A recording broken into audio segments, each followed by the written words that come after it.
समंदर हमेशा से ही राजों से भरा रहा है, पर कुछ राज ऐसे होते हैं जो कभी सामने नहीं आने चाहिए। ये कहानी है एक ऐसी शिप की जो अलग अलग टाइम पर लोगों को दिखी, और जिन्होंने भी उसे देखा उनकी जिंदगी कभी पहले जैसी नहीं रही। 1909 अटलांटिक ओशन। एक अंधेरी रात थी। फॉग इतनी घनी थी कि समंदर और आसमान का फर्क ही मिट गया था। उस रात कुछ फिशरमैन समंदर में थे जब अचानक उनका कंपास घूमने लगा। नॉर्थ साउथ सब कुछ उल्टा सीधा। और तब फॉग के बीच से एक पुरानी शिप उभर कर आई।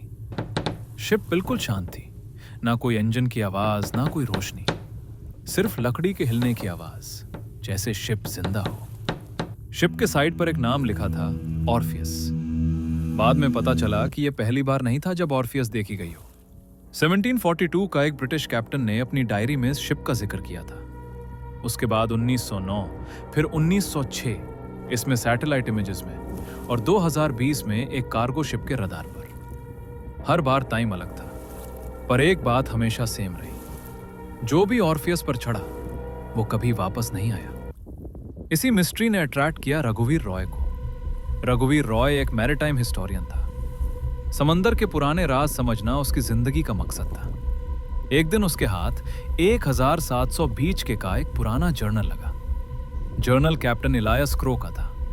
जर्नल के लास्ट पेज पर सिर्फ एक लाइन लिखी थी, शिप चल नहीं रही, शिप वक्त को खींच रही है। इसी रात रघुवीर को एक अनोनिमस मैसेज मिला।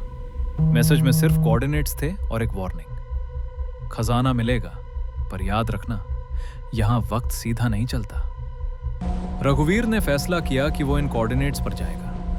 जब उसकी बोट वहां पहुंची, जीपीएस काम करना बंद हो गया, रेडियो बिल्कुल शांत हो गया, और समंदर एकदम रुक सा गया।